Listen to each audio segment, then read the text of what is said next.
Hey everybody, this is Shane. Just want to do a quick video blog about some stuff that I've been worrying about lately.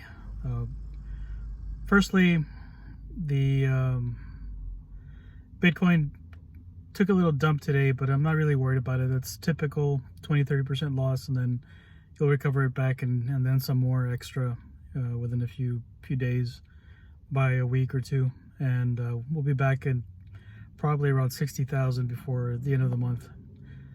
That's just the way Bitcoin works. It goes up, it goes down, and then sideways for a little bit, and it goes up some more. At least this year.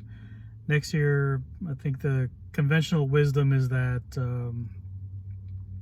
it will kind of go sideways for a little bit, slowly go up until about 2024.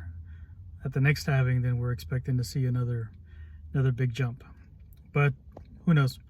In any case, that's exciting stuff to watch cryptos go up.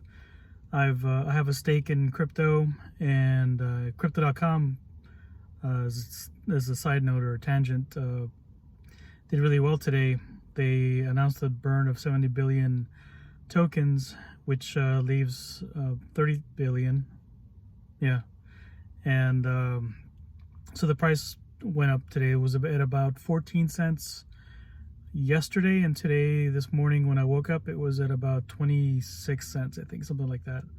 So a lot of people happy today with Crypto.com and their actions, which is different from what they've done in the past. They've often, well, actually, this wasn't even announced. They just did it. I guess they didn't want to price in or stuff like that. They don't want to give people a heads up because it prices in the token. Well, whatever. That's not what I mean, that's, again, this is good stuff. That CRO went up, Bitcoin went up or went down, even though it's over the long term, it's going up. So I'm not too concerned about today's dump. Now, what I have been concerned about is been thinking about retirement a lot. I'm 46 or 47, something like that. I forget how old I am. And so retirement's not too far. 55 would be the earliest one can retire. 55 and a half, I think, legally, to start drawing out of your IRA, stuff like that. I might retire at about 57 or so. I work for a municipality, so at that point I'll reach 20 years and I can draw pension at 57. And the reason I'm thinking about going that route is because there's always the worry that growing up, there's always been the worry that Social Security might not be there for us when we decide to retire. So that's one concern, that Social Security won't be there. I think probably when I retire, Social Security might still be there. It might be enough for a while. And the pension is another thing. But these are fixed income vehicles, so unless Congress raises the amount, the people are getting in their Social Security, or I don't know. So anyways, it's going to be a fixed income, and of course with inflation and all that sort of thing, it's going to be less and less. It's going to be less and less money, and so that's my concern, that in the long term, I'll have diminished income as I'm getting older and sicker, and spending more on healthcare and things like that. So, and of course, with all the money printing by the Fed, that's another concern, is will my money be worth as much when I'm older, or will my income be worth as much? And obviously the answer is no. And what to do? So that's why I've been keen on doing crypto, as a way of hedging against that loss. So hopefully this crypto stuff pays off, and I'm able to offset a lot of that inflation loss in my retirement, because I worry about that stuff. It's not that far, 10-12 years away, and of course if I retire early, that means I have to plan for 30-40 years of income. Now that's going to be tricky. So I don't know, those are the things that have been on my mind, and so I've been trying to find the best way to save up money and prepare for that.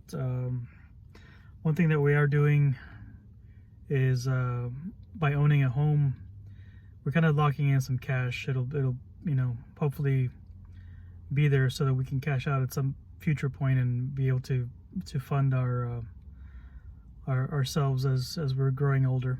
I don't know, all these things. So I'm thinking about stuff like that, things like diversification. Now, if you have if you have stocks in, like, say, oil, and then stocks in technology, and stocks in on a real estate, something like that, are you diversified? No, not really. You're still in stocks. That's diversification. Would be you have stocks in these things, and you have some actual physical real estate that you're managing, or you would have a business on the side, or you'd have gold, or something different, physically different from the other. That would be diversification, not having different types of stocks. So that's the goal long term, is to take some of the earnings from crypto and use some of that to invest in other things that will generate some income. That is the long-term goal. We started off a little bit late in getting this off the ground, so we're gonna have to be very smart about how we get this, get our financials set up so that we can retire. Obviously, I've got other things at work that keep me occupied, but in the back of my mind, with the watching crypto go up and down, and watching the news as far as what's going on with government, things like that. Now they're even talking about doing possibly a universal basic income for children, where you would get $300 or $400 a month for each child in your household. And so, I mean, that's money printing right there. I don't know. We'll see. There's no telling how these things will affect the world, but the best we can do is just kind of prepare and do our best, to make sure that we're taken care of and our families are taken care of. So that's it for today. I want to thanks for watching. This is partly a test to see if this video goes onto YouTube, and then we'll transfer over to another platform as a backup. So thanks for watching. Catch you later.